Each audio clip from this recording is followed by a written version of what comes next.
Motorsport has always lived on the edge between glory and catastrophe. Every safety measure we take for granted today exists because someone paid for it with their life. July 29, 1973, Dutch Grand Prix, Zandvoort. Roger Williamson was just 25 years old. A young British driver racing for March Engineering, he was piloting the March 731 on one of Formula One's fastest and most unforgiving circuits.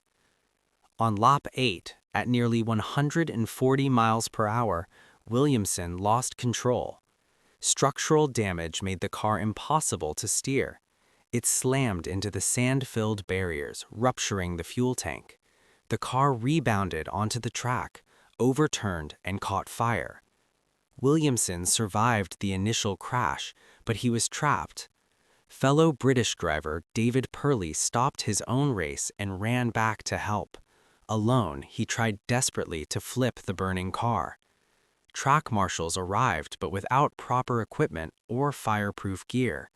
A single extinguisher was brought forward, its contents exhausted in seconds.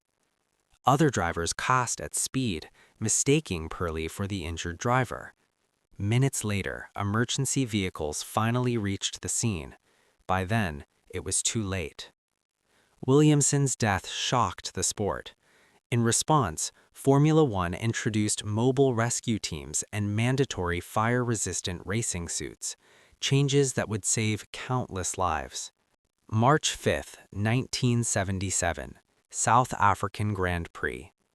Tom Pryce, 27, raced for the Shadow team. On lap 22, his teammate's car caught fire on the main straight. Two marshals ran onto the track with extinguishers. One misjudged the closing speed of the oncoming cars. Pryce, traveling at nearly 170 miles per hour, had no chance to react. The impact was catastrophic.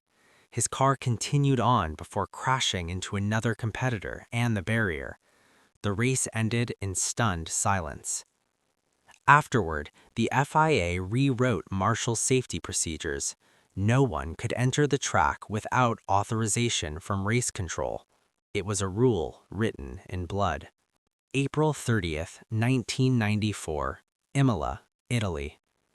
Qualifying for the San Marino Grand Prix was underway when Roland Ratzenberger took to the circuit in his Simtek. A damaged front wing, sustained a lap earlier, failed at nearly 195 miles per hour. Without downforce, the car went straight on into the concrete wall at the Villeneuve corner. The impact was unsurvivable. It was the first Formula One driver fatality in 12 years. The next day, on the same circuit, Ayrton Senna lost his life. The aftermath transformed Formula One forever. Safer barriers, redesigned circuits, stronger cars, and a renewed focus on driver protection. October 6, 1974, Watkins Glen, United States. Helmut Koinigg was a promising rookie with a calm, analytical style. On lap 9, he lost control exiting a high-speed corner.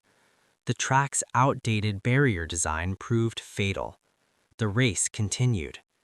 In the months that followed, Formula One finally addressed the dangers of open barrier gaps, reinforcing cockpits and overhauling safety standards worldwide. May 5, 1958, Nürburgring Nordschleife. After nearly 7 hours of racing, Erwin Bauer crossed the finish line of the 1,000 kilometers of Nürburgring. Exhausted and unaware the race had ended, he continued at full speed. Moments later, he collided with a slowing car and left the circuit. Bauer died from his injuries days later, one of the few drivers in history to lose their life after the race had already ended. May 12, 1957, Mille Miglia. Alfonso de Portago was a symbol of speed and glamour, a Ferrari driver racing through public roads at extraordinary speeds. Near the end of the event, a tire failure sent his car out of control into a roadside crowd. Drivers and spectators alike were killed. The tragedy ended the Mille Miglia forever and forced Italy to confront the dangers of street racing. These were not just accidents, they were turning points. Every modern safety innovation, fireproof suits, stronger cockpits, controlled circuits, professional rescue teams, exists because someone never came home. Racing is safer today because the past demanded it.